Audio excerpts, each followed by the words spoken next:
muito obrigado pela presença de vocês nesse feriadão, né? Um dia meio frio, né? Bom, como eu dizia, não é qualquer um que se anima, né? Num dia igual esse, nublado, um pouco frio até, num feriadão, né? Vir assistir uma palestra teosófica. Então, muito obrigado a vocês. Eu mudei o título, né? Hoje eu acrescentei essa palavra misticismo, poesia e misticismo em A Voz do Silêncio. A origem dessa palestra foi um convite para que eu falasse sobre poesia e religião em A Voz do Silêncio no curso introdutório online que nós temos aos sábados, às 16 horas. Eu preparei um material e aí fiz algumas adaptações, acrescentei alguma coisa, aquela exposição era menor, e está aí com esse novo título então, Poesia e Misticismo. Eu não sei por que esse I e esse M estão tão juntinhos. Bom, coisas da informática. E é uma grande honra, uma grande alegria falar sobre esse tema. A Voz do Silêncio é um dos livros clássicos da literatura teosófica, e a gente vai falar um pouquinho sobre o livro em si e depois abordar essa questão da poesia e do misticismo presentes em A Voz do Silêncio. São duas características fortes do texto, né? A linguagem poética e o caminho místico que o livro aponta. Bom, mas o que é A Voz do Silêncio? A Voz do Silêncio esse livro é escrito por Helena Petrovna Blavatsky, publicado pela primeira vez em 1889. Reúne preceitos espirituais retirados do Livro dos Preceitos de Ouro, que tem uma origem comum com as célebres Estâncias de Dzyan, uma das fontes da monumental A Doutrina Secreta. A Doutrina Secreta, a obra master, né? A grande obra de Madame Blavatsky. O texto traz, em linguagem poética, um panorama sucinto do caminho que leva, caminho C maiúsculo, né? Isso aí não vou explicar, né? É um caminho sagrado, né? Que leva à santidade ou à iluminação e faz diversas recomendações práticas para os aspirantes. Tanto a Doutrina Secreta quanto a Voz do Silêncio, Madame Blavatsky diz que não são textos dela propriamente. Ela tem uma expressão muito bonita que eu sempre cito aqui quando eu falo de Blavatsky, mas que eu gosto muito. Ela diz que as flores não são dela. As flores dela é apenas o laço que amarra o buquê. Ela apenas juntou e amarrou de uma maneira própria ou apropriada.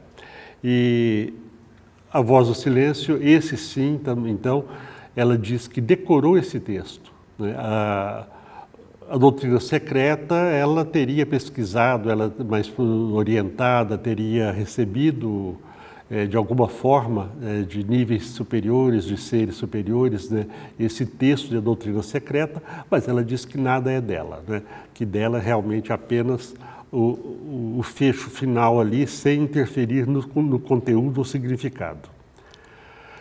A Voz do Silêncio tem várias capas, inclusive da Editora Teosófica, tem mais de uma, eu acho essa mais bonita. Essa é uma edição de bolso, né, para quem gosta de carregar o livrinho, né?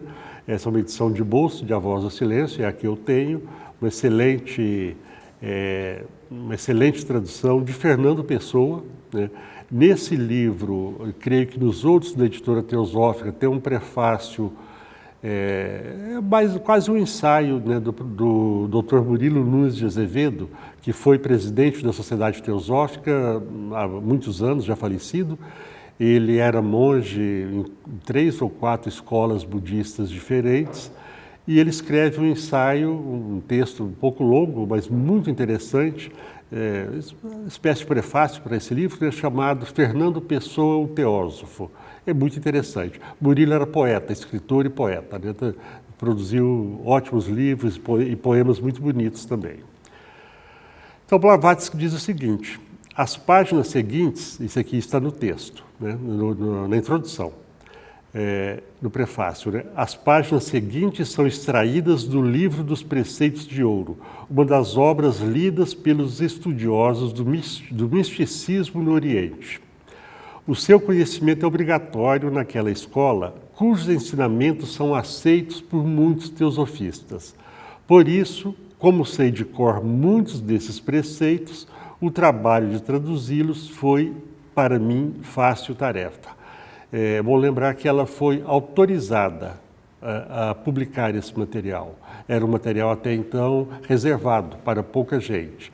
E ela foi autorizada a publicar. É dito que essas autorizações ocorrem quando há alguma evolução, quando a humanidade apresenta sinais de evolução, sinais de que vai fazer bom uso do material, né, que a possibilidade de um uso indevido diminui.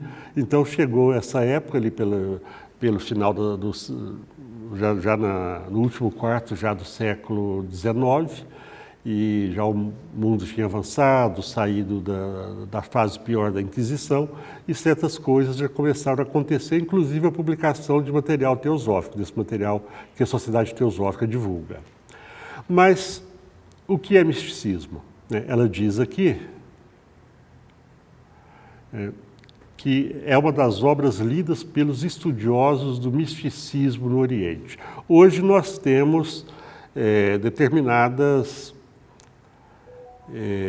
qual é a palavra?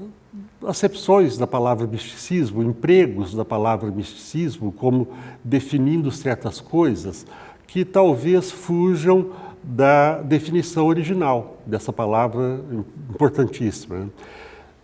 Olha, eu peguei isso aqui no Google, joguei lá uma definição de misticismo, me veio essa que me pareceu bastante interessante, mas produzida por inteligência artificial, tá? Mas achei que, assim, para uma coisa introdutória, satisfaz, né? E aproveitei. Misticismo é uma corrente filosófica e espiritual que se baseia na crença de que é possível ter uma experiência direta com o divino.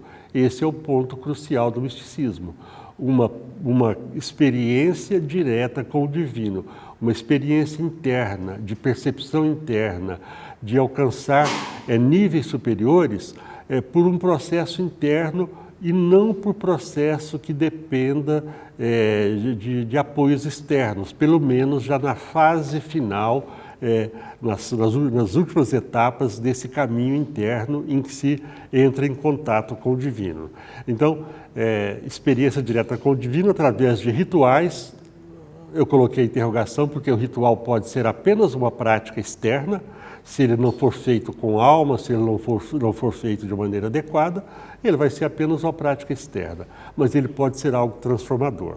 Então, através de rituais, né, meditação, contemplação e outras práticas espirituais. A meditação bem realizada é uma prática mística, ela é a busca de um caminho interno, é a busca daquilo que na tradição do cristianismo primitivo, dos neoplatônicos, é a gnose.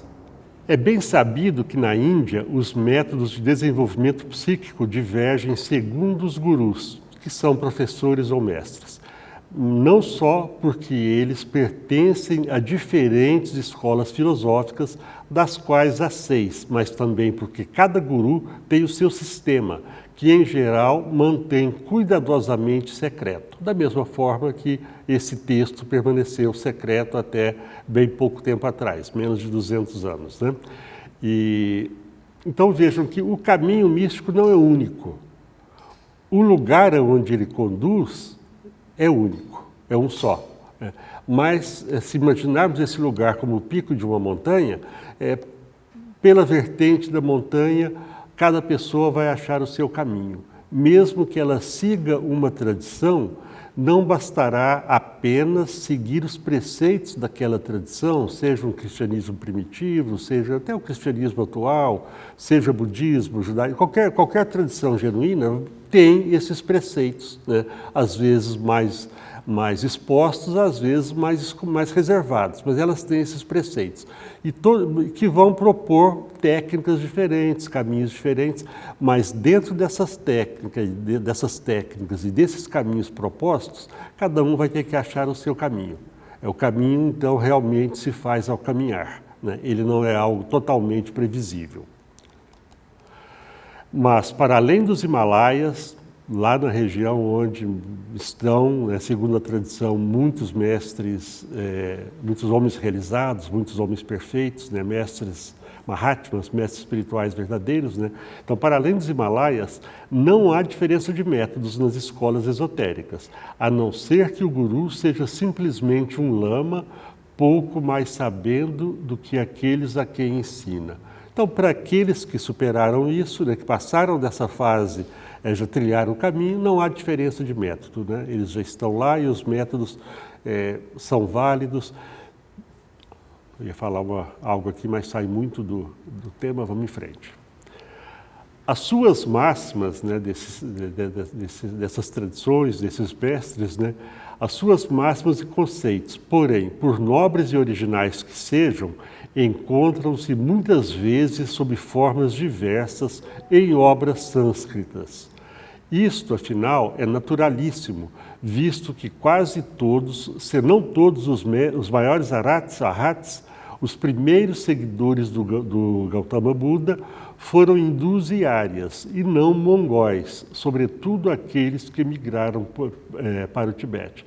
Então, já no Tibete, onde muita coisa é preservada, ali aquilo já não era original, é mais antigo, é mais anterior, né? Vem de antes desse período em que essas coisas chegaram nesse local. Isso foi fruto aí das meditações, das vivências do Senhor Buda e de outros, né? Então aqui eu quero já uma primeira observação minha, é que isso que eu disse, né, de algo que, isso aqui são palavras minhas, isso só para eu não me esquecer, isso que eu disse de algo que os seres superiores, os mestres de sabedoria, todos eles aceitam como algo correto, né, como algo profundo, como algo realmente místico, isso é anterior ao surgimento das religiões, e isso é chamado de doutrina secreta, não a doutrina secreta, é algo mais amplo. A doutrina secreta, o livro, é apenas uma parte disso que se chama doutrina secreta. Então, há uma diferença entre a doutrina secreta, uma obra escrita por Blavatsky, compilada que seja, e doutrina secreta como algo muito mais amplo e que não está totalmente revelado ainda, né? Mas que a gente vai recebendo partes, né? Também se chama isso de filosofia esotérica, religião, sabedoria e muitos outros nomes, né? É uma religião de onde uma religião mais ampla, né? Mais direta e que leva mais rápido ao caminho espiritual, né? À iluminação, mas não é uma religião institucionalizada. É a sabedoria da humanidade, né? E isso não tem ligação com uma religião apenas, como eu estou dizendo aí. Isso está na raiz das verdadeiras religiões, das verdadeiras tradições espirituais, daquelas tradições e religiões genuínas, né? Que não sofreram ainda a interferência de instituições e personagens, muitas vezes com interesses pouco místicos, digamos assim. E aqui é de onde foi tirado, né, o texto. O livro dos preceitos áureos, alguns dos quais são pré-budísticos, anteriores ao Buda, ao passo que pertencem a uma época posterior. Contém os 90 pequenos tratados distintos. Nem poderiam ser todos traduzidos e dados a um mundo por demais egoísta e atado. Então, se nós temos a Voz do Silêncio, que saiu desse livro dos preceitos áureos, que já é algo complicado, sim, um pouco, né? Se formos pensar só em uma questão intelectual. Então, a gente não vai conseguir sair de uma vida cotidiana, de uma vida talvez até a certo ponto medíocre, uma vida mediana melhor, né? Para a apreensão, a compreensão e a vivência de uma moral tão elevada como apresentada nesses textos, né? No nosso caso aqui hoje, em A Voz do Silêncio. O perigo, como eu disse no início, de mau uso é muito grande. Porque, a não ser que um homem se entregue perseverantemente ao culto do conhecimento de si próprio, nunca poderá de bom grado dar ouvidos a conselhos desta natureza. E conhecimento de si próprio é algo às vezes doloroso, ou que nos tira de outras atividades mais prazerosas, então nem sempre estamos dispostos a isso. Por isso que demoramos a compreender, por isso que demoramos a ver utilidade prática nesses textos. Então, isso aqui, alguns dos quais são pré-budísticos, né, aquilo que eu já disse, né, de que esse material, né, ele é o material de onde vêm as verdadeiras tradições religiosas, as genuínas tradições e religiões da humanidade. Então, esse material, muitos deles, desses textos, são anteriores a Buda, né? O Buda teria, talvez, bebido nesse material. E isso é a tal da religião de sabedoria, a teosofia, não como uma propriedade da sociedade teosófica, mas como algo mais amplo, filosofia esotérica, Brahma Vidya, ciência oculta, aí são vários os nomes que nós podemos utilizar. E o que é poesia? A poesia é uma forma de expressão literária. Então, só recapitulando, eu estou falando de poesia e misticismo em A Voz do Silêncio. Então, eu procurei dar uma ideia do misticismo, né, do que é o caminho místico, de onde vêm as propostas de caminho, as diferentes propostas de caminhos místicos que conduzem todos eles a um só local, né? E agora um pouquinho de poesia, que é o outro aspecto, sobre poesia, que é o outro aspecto que eu vou tentar trazer aqui nessa conversa. Observação que isso aqui vai por minha conta e risco.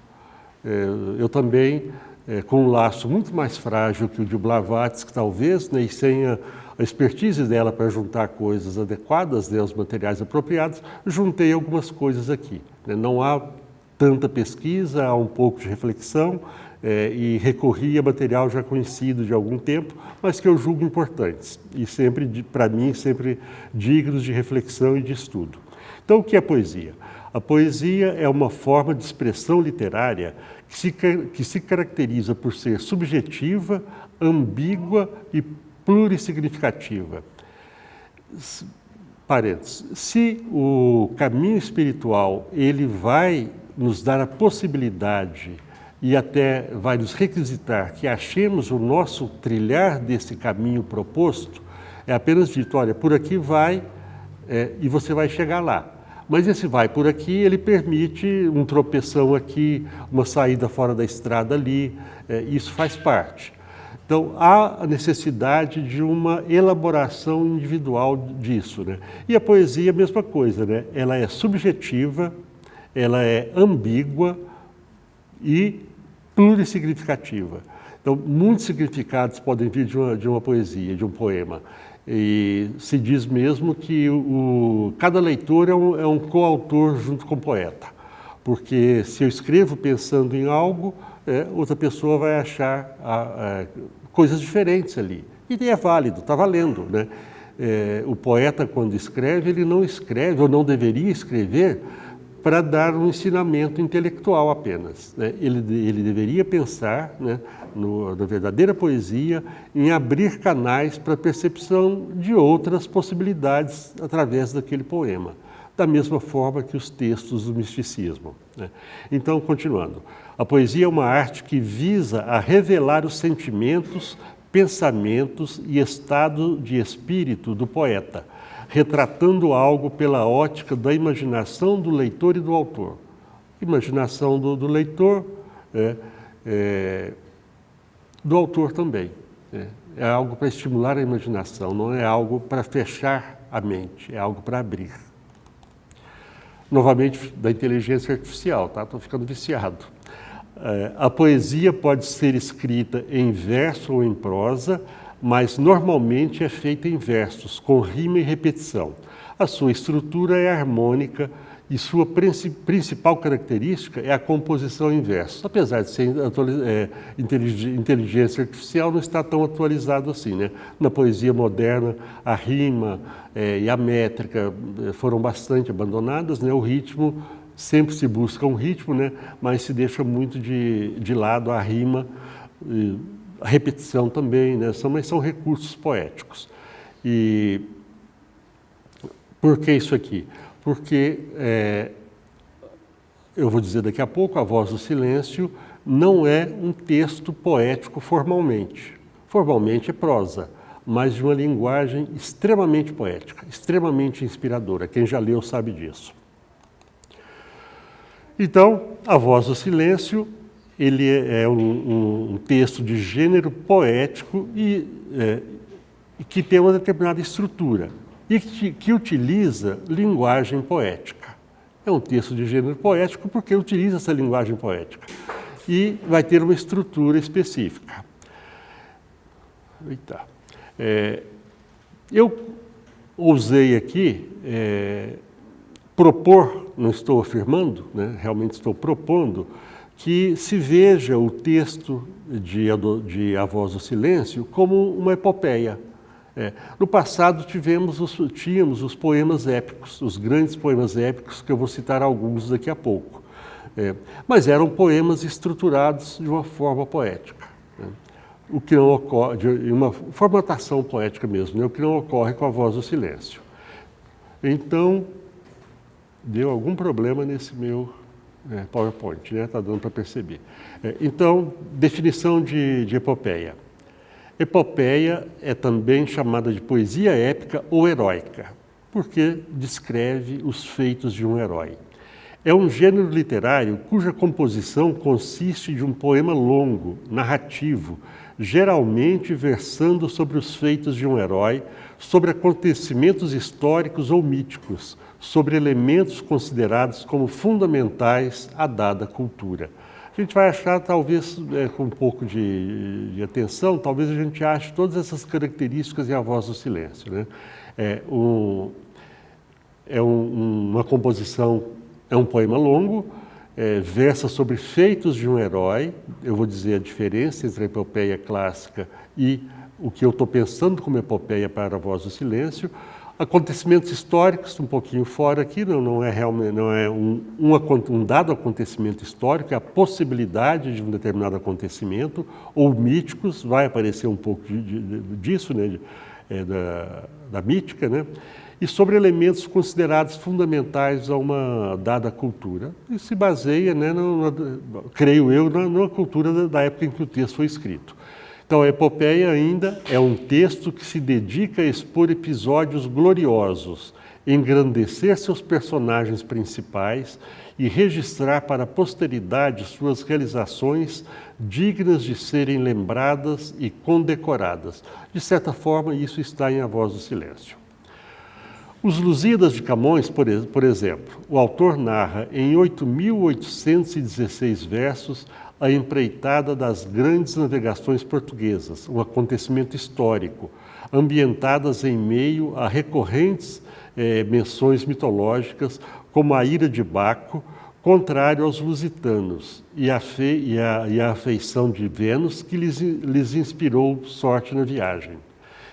Só um pequeno paralelo aqui, um pequeno parênteses, uma outra obra também que eu penso se tratar de uma epopeia, a Divina Comédia, de Dante.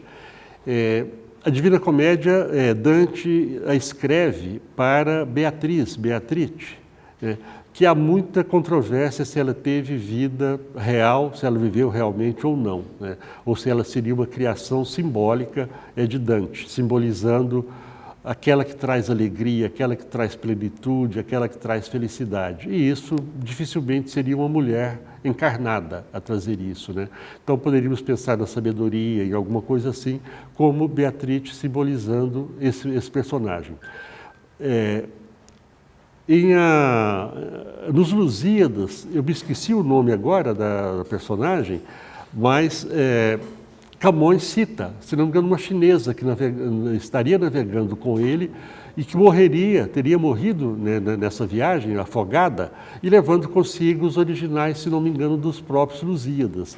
Então, de certa forma, alguém também que e que também não tem vida física, uma vida física comprovada. E ela, além de estar desaparecida, ela leva consigo os originais, né? Talvez aí algo remetendo a essa ideia de material reservado, de textos reservados, né? Então, apenas um pequeno paralelo, né? Que acho que eu estou lidando aqui, nós estamos lidando com um grande arquétipo, então só trazendo algumas coisas nesse sentido.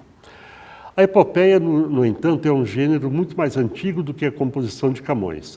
Os sumérios, por volta de 2000 a.C., narraram em versos a chamada Epopeia de Gilgamesh, que o irmão Oswaldo Condé, há alguns anos, já abordou aqui em uma palestra. E a Epopeia de Gilgamesh é considerada a obra literária mais antiga da humanidade. Entretanto, a epopeia fundamentou-se enquanto gênero literário apenas na Grécia Antiga, com as famosas composições atribuídas ao poeta Homero, intituladas Ilíada e Odisseia. Elementos de uma epopeia. Há sempre um narrador, um eu lírico que conduz a narrativa. Entretanto, o foco é sempre a apresentação dos fatos. Aqui vamos começar a diferenciar a voz, identificá-la com a narrativa da epopeia, do que seria uma epopeia clássica, né? O narrador aqui, tem uma voz que narra, a voz do silêncio, né? O que vai acontecer, mas ele está narrando isso, o que vai acontecer. Está como que avisando, como que mostrando por onde passa essa trajetória, né, em busca da iluminação, da libertação. Não está se referindo a fatos passados. Mas quem se propuser a trilhar o caminho, um dia será, de certa forma, um herói, quando atingir a iluminação, quando vencer todos os obstáculos. Da mesma forma que os heróis da epopeia, eles passam por obstáculos, eles precisam passar para obstáculos. E aqui a gente pode lembrar do mito do herói, né, que passa por todas as dificuldades para depois se libertar das mesmas e ser feliz e tal. Então, mas o foco é na apresentação dos fatos. Aqui o foco é na apresentação de fatos vindouros. Há um distanciamento do narrador daquilo que é narrado. Ele está apenas narrando, ele não está se envolvendo. Em A Voz do Silêncio é assim, olha, vai ter 3 salas, vai ter isso, aquilo, mas o narrador não está se envolvendo. Presença de ação, isto é, da narração de acontecimentos. Está lá, mas sempre no futuro, né? Sempre como uma indicação, uma espécie de orientação. Encadeamento das ações que são apresentadas de maneira progressiva. Sim, as ações, né, passa por uma sala, passa por outra sala, passa por outra sala, toma cuidado no astral, né, na primeira sala, na segunda, não me lembro agora se é a primeira ou a segunda, toma cuidado que embaixo de cada flor há uma serpente. Então, sempre assim, né? Então, o que eu já disse, né, quem é a voz do silêncio, a narrativa não é de fatos já acontecidos. Poxa, mas desformatou todo o meu PowerPoint. Não é de fatos já acontecidos, é de fatos vindouros, né?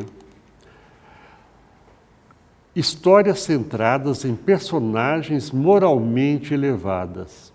Quem se propõe a trilhar esse caminho já tem a moral, para usar a experiência aqui, já tem a moral mais elevada talvez do que a grande maioria.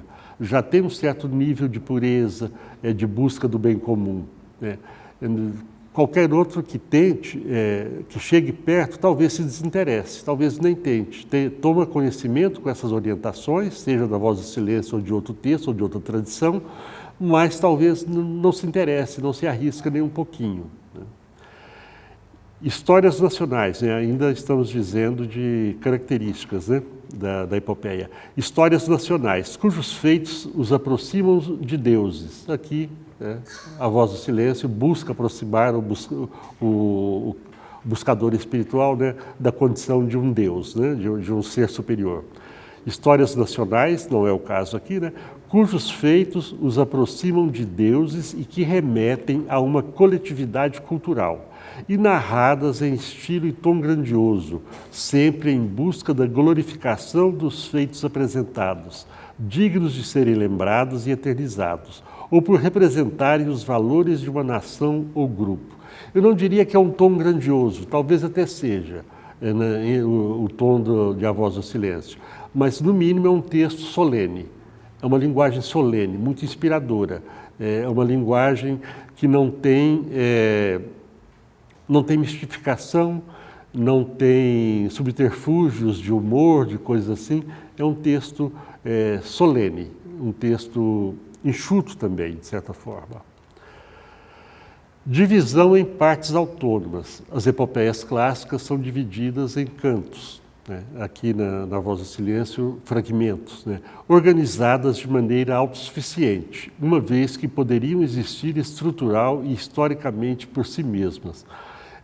Eu não teria tanta certeza, até porque faz algum tempo que eu não leio todo o texto em sequência. Eu estou sempre buscando uma página, outra do livro A Voz do Silêncio, mas para ler, para afirmar que um canto, um fragmento sobrevive sem o outro, eu não posso afirmar agora. Mas há essa semelhança de divisão em cantos e em fragmentos. Isso aqui é uma coisa tão presente nessas narrativas que é comum a gente encontrar, por exemplo, o Inferno de Dante publicado separadamente, né? E para mim pessoalmente é um desafio, porque eu tento preparar algum material para apresentar sobre a Divina Comédia, mas eu não consigo sair do Inferno, que é o primeiro canto. Estou lá no Inferno já há alguns anos, né? Faz parte. Presença constante de personagens mitológicas, principalmente da tradição greco-latina. E me ocorreu aqui, né, de memória, a presença de Mara, né? Mara é um personagem mitológico, né? Muitas vezes tomado como um ser real, né? Mas que é mostrado ali como a morte, não? Como aquilo que mortifica e tal, né? E tem uma hora que o texto orienta a enfrentar Mara. É necessário enfrentar Mara, enfrentar esse ser que engana, que tira a verdadeira vida. A estrutura de uma epopeia, ela tem uma proposição, na proposição tem uma parte introdutória em que o poeta apresenta o tema que será cantado. Uma invocação, né? Momento em que o poeta invoca as musas ou deuses, isso na epopeia clássica. Invoca as musas ou deuses para que lhe deem fôlego e perseverança para narrar com maestria o longo poema. Então, o poeta vai entrar por uma aventura grandiosa, talvez difícil, e ele pede inspiração superior para que ele cumpra bem também a sua própria epopeia pessoal, que é escrever aquela epopeia, né? E aqui eu vejo alguma semelhança entre isso aqui. Logo no início de A Voz do Silêncio, isso aqui me parece assim como uma invocação. Aquele que quiser ouvir a voz de nada, o som sem som, e compreendê-la, terá que aprender a natureza de Dharana. Dharana, a concentração, né? Concentração, né? Tendo se tornado indiferente aos objetos da percepção, deve o aluno procurar o rajar dos sentidos, o produtor de pensamentos, aquele que acorda a ilusão. Então, essa invocação àquele que acorda a ilusão, aquele que vai enfrentar o rajar dos sentidos, o produtor de pensamentos, a mente, né?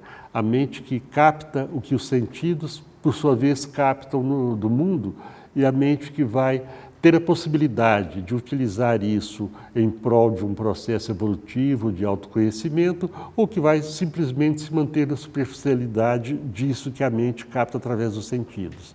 Então, o enfrentar a mente é enfrentar aquele que acorda a ilusão. Procurar, né, o rajar dos sentidos, procurar aquele que acorda do domínio da mente, né, do domínio dessa mente que não aprofunda as suas visões, né, não vê o que está por trás das suas percepções. Proposição, uma parte introdutória em que o poeta apresenta o tema que será cantado, né? Então, o que será cantado? A mente é a grande assassina do real. que o discípulo mate o assassino. Eu creio que é isso que será cantado, esse processo de matar o assassino do real. Essa é a proposta do texto, né? Trilhar um caminho simbólico, poético, que visa matar o assassino do real. O assassino do real é a mente, mas provavelmente todos vocês já sabem, a mente não é para ser eliminada simplesmente. É para ser controlada a maneira como ela lida com a percepção obtida pelos sentidos. Esse é o matar uma característica da mente. Porque é essa característica que assassina o real. A parte sutil da mente, ela, pelo contrário, ela expande a percepção. Ela dá outros sentidos à percepção.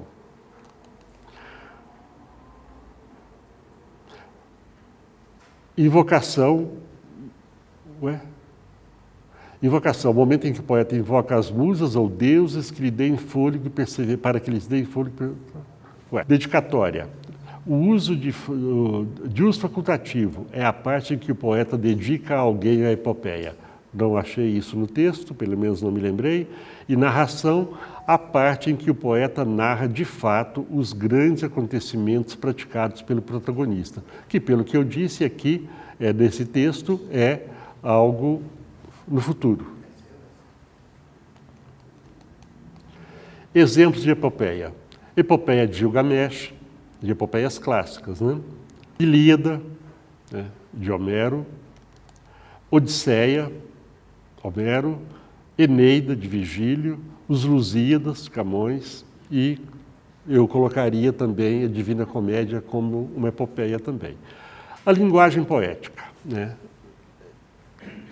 O texto, como eu disse, ele é em prosa, ele não é uma poesia formal, não é um poema formal, como são as epopeias clássicas, né? É um texto em prosa que eu ouso entender, então, que tem semelhança, né, familiaridade com a epopeia. Utiliza imagens e metáforas, isso é próprio da epopeia, da poesia, não só da epopeia, isso é próprio da poesia. E a voz do silêncio utiliza fartamente. Então, vamos ver alguns exemplos aqui. Aquele que quiser ouvir a voz de nada, o som sem som, e compreendê-la, terá de aprender a natureza de Dharana.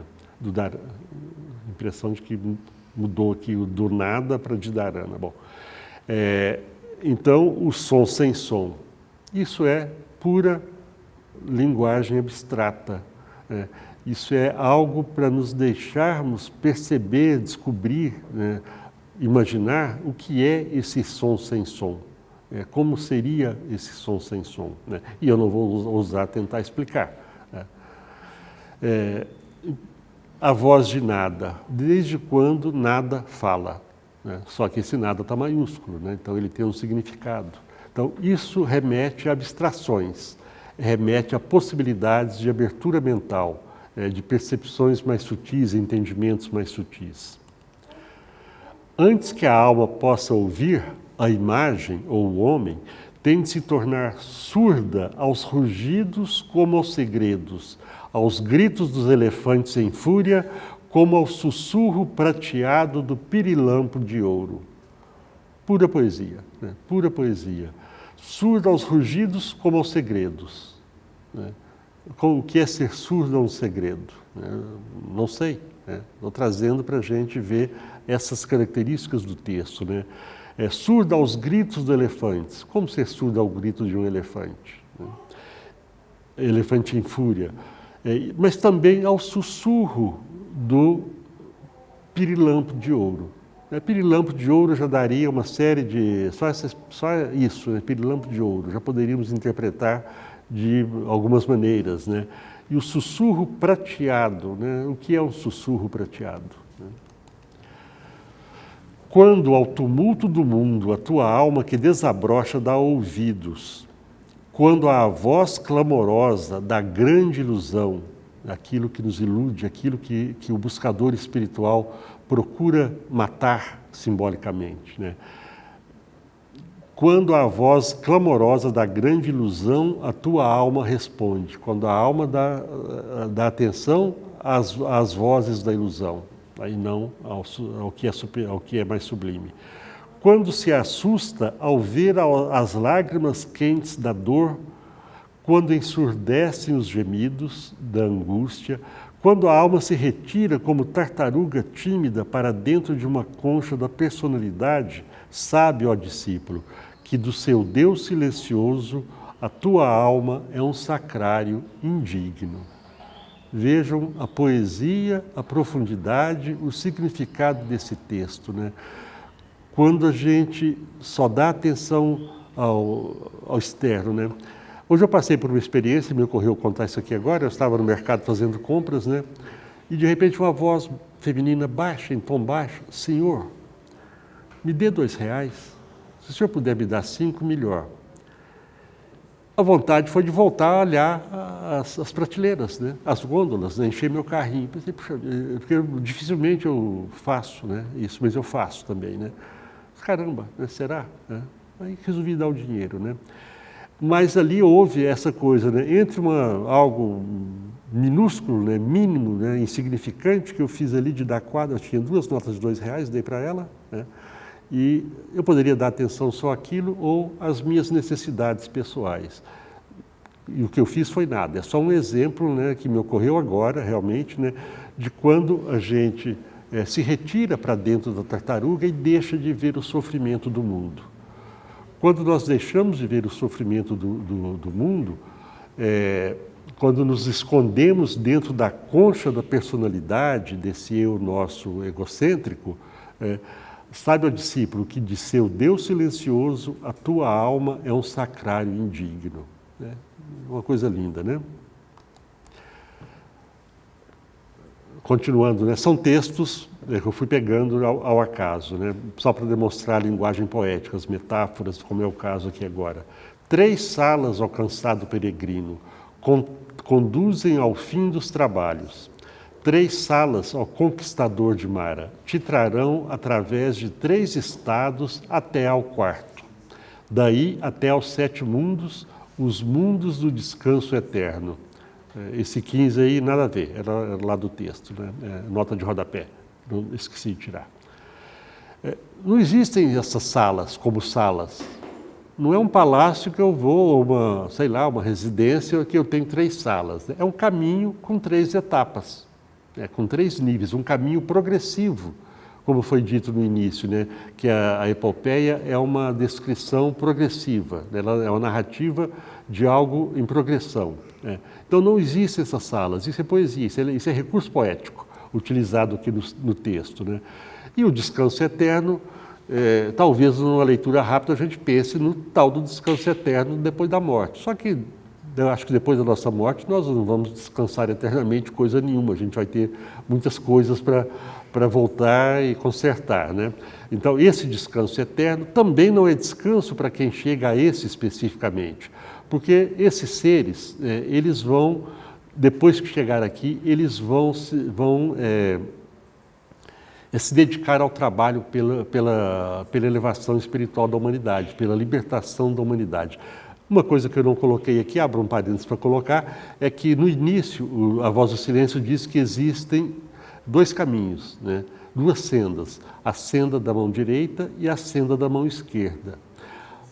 A senda da mão esquerda, ela diz que é o caminho do cérebro, o caminho do entendimento.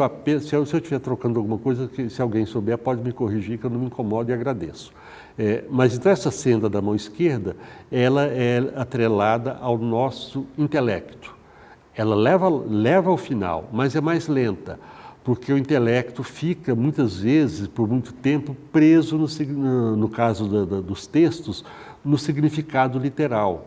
Fica preso no que é mais material, né, ao invés dos aspectos mais espirituais. E o outro caminho da mão direita é dito que é o caminho do coração, porque os seus ensinamentos emanam do coração do Buda, né? Acho que é assim que está dito lá, não tenho bastante certeza, mas aí então é um caminho mais direto, onde a percepção, a compreensão não passaria necessariamente, não dependeria de uma forma tão contundente do intelecto. De certa forma, faz um atalho, digamos assim, ela passa um pouquinho mais rápido, mas com mais dificuldade também, porque essas salas são cheias de perigo. Esse caminho é cheio de perigo quando se tenta a via mais rápida. E então, completando esse parênteses, esses que vão pelo caminho da mão direita, é dito que eles serão os bodhisattvas, aqueles que continuam junto à humanidade, mesmo depois de libertos das ilusões, continuam junto à humanidade para auxiliá-la em sua jornada até a libertação final. Outra citação, não tem relação com a anterior. Esta terra, ó discípulo Ignaro, não é senão a triste entrada para aquele crepúsculo que precede o vale da verdadeira luz. Essa luz que nenhum vento pode apagar e que arde sem óleo nem pavio. Uma luz eterna. Ela não necessita de algo material. Poesia, é recurso poético, algo que nos inspira a pensarmos, a compreendermos da nossa maneira. E aqui é interessante, porque essa terra, o discípulo, não é senão a triste entrada para aquele crepúsculo, o escurecimento, que precede o vale da verdadeira luz. Antes de chegar à verdadeira luz, é necessário, nesse caminho, passar por esse escuro. E isso nos remete a um outro texto, um poema, no caso, verdadeiramente místico, da tradição cristã, da tradição católica até, que é a Noite Escura da Alma, de São João da Cruz. A noite escura da alma é esse período de grande sofrimento, de grande solidão, porque nessa etapa o caminhante vai sozinho, ele não tem apoio, ele perdeu seus corrimões, ele perdeu seus apoios externos, então há um grande sofrimento, uma grande insegurança. Os sentidos já não servem, os sentidos nos dão segurança. Ver a janela, ver que tem parede, eu não vou passar pela parede, eu vou escolher a porta, porque há essa segurança do sentido da visão.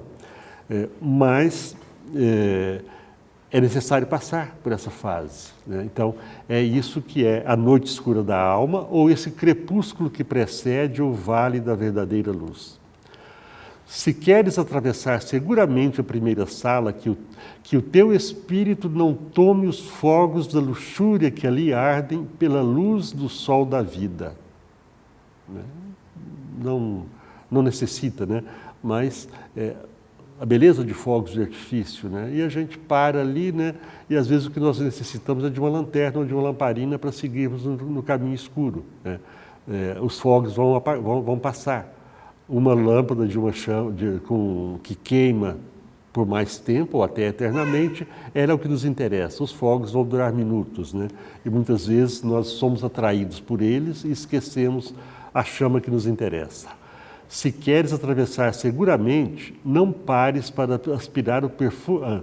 Atravessar seguramente a segunda sala, não pares a aspirar o perfume de suas flores embriagantes. Se queres livrar-te das peias kármicas, não procures o teu guru nessas regiões maiávicas. E como tem guru em região maiávica? Como tem, De vez em quando tem alguma denúncia de algum desses gurus por aí, que quando chegam a ser denunciados, muitas vezes já são milionários ou bilionários, Acontece. Então, não é aí que estão os gurus. Isso, o verdadeiro guru não está fácil de ser encontrado, não é fácil de ser encontrado. É mais provável que ele nos encontre. Mesmo que a gente tenha a sensação de que chegamos até ele, é mais provável que nós sejamos encontrados por ele, guiado por ele próprio, atraído por ele próprio até a presença dele, depois que passamos alguma parte desse caminho, depois que já cumprimos alguma parte dele.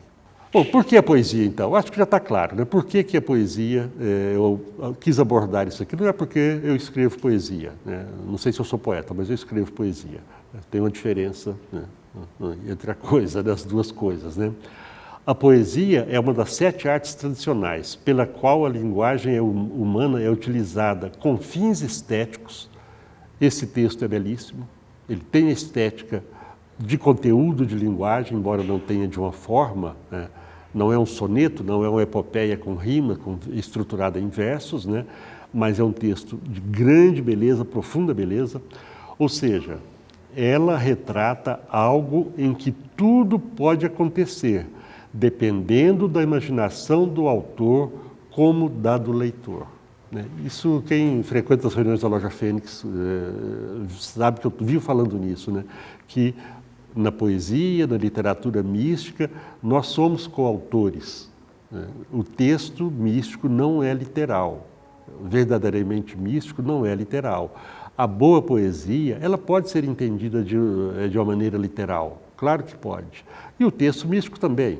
Mas o interessante, o profundo, o que nos leva a aberturas é o sentido subjacente, é o sentido oculto, né? Que está aqui em A Voz do Silêncio. A poesia compreende aspectos metafísicos e a possibilidade de esses elementos transcenderem ao mundo dos fatos. O que eu acabei de falar, né? A poesia transcende aos fatos, né? Embora seja uma epopeia, né? Que narra fatos, mas esses fatos são simbólicos, eles podem estar dizendo ao arquétipo do herói, do mito das jornadas dos heróis, né? Esse é o terreno que compete verdadeiramente ao poeta. Quem escreveu A Voz do Silêncio é um poeta, com certeza, né? É um poeta.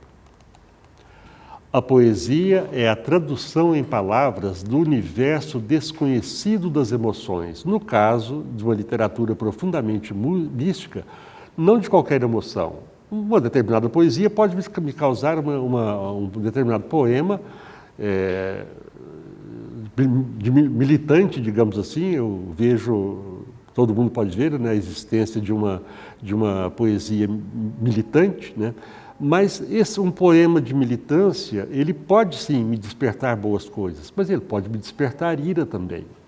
Com certeza a verdadeira poesia não deve despertar ira, né? A poesia é de elevação, né? Revolta talvez até possa ser aceito, né? Alguma motivação para tentar melhorar o mundo, né? Através da ação, sim, poesia pode trazer a isso. Para despertar ira, não, aí é outra coisa, né? Então, a poesia é a tradução em palavras do universo desconhecido das emoções. É uma esfera pouco compreendida que tenta muitas vezes transmitir significados nas entrelinhas dos versos.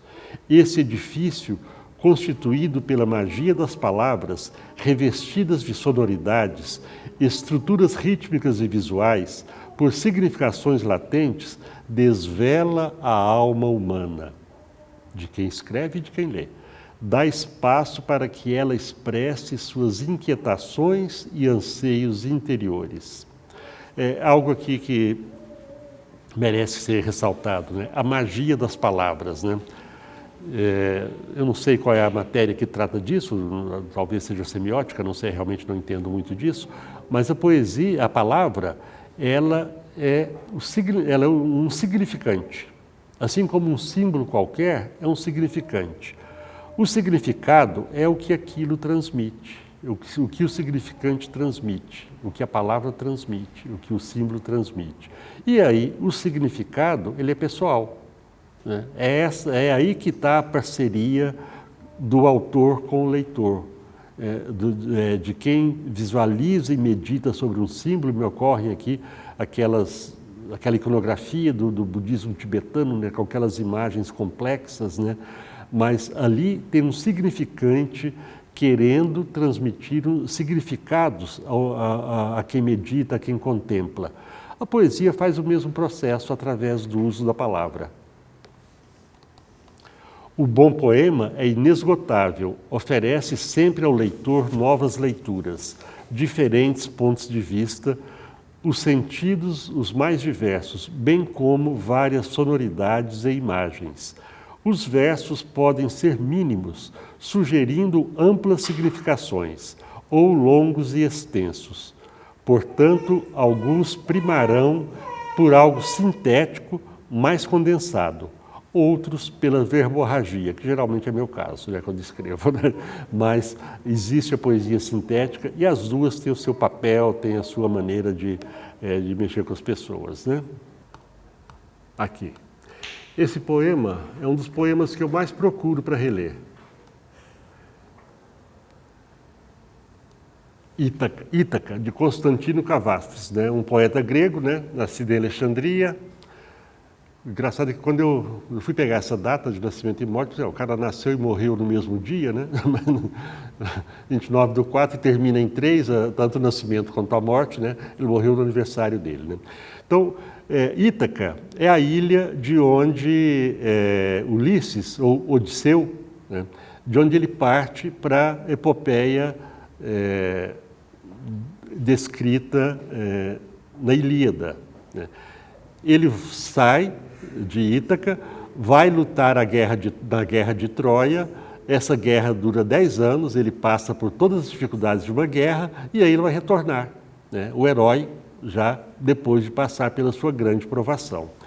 E ele é muito interessante, acho muito bonito esse poema, muito inspirador, porque ele já fala, ele vai falar daquela alma que já passou pelas suas fases mais complicadas e começa a ter, entre aspas, benefícios, né?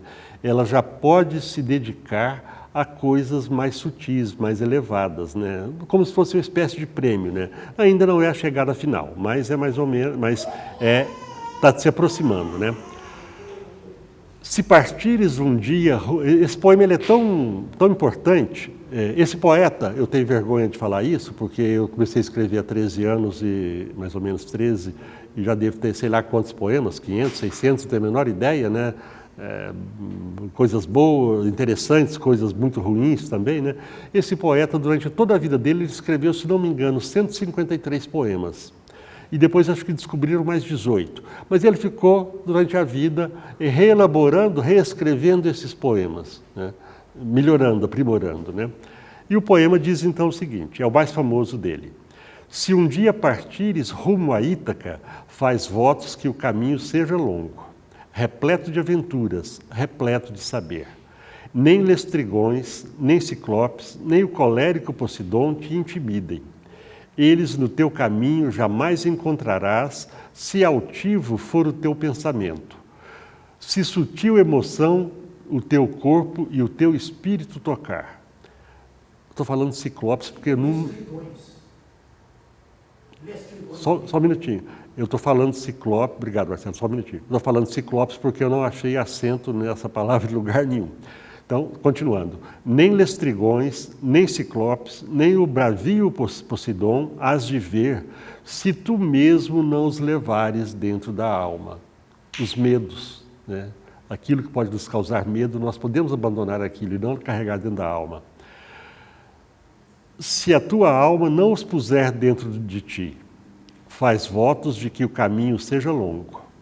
Numerosas serão as manhãs de verão, nas quais, com que prazer, com que alegria, tu hás de entrar pela primeira vez um porto para correr às lojas dos fenícios e belas mercancias adquirir.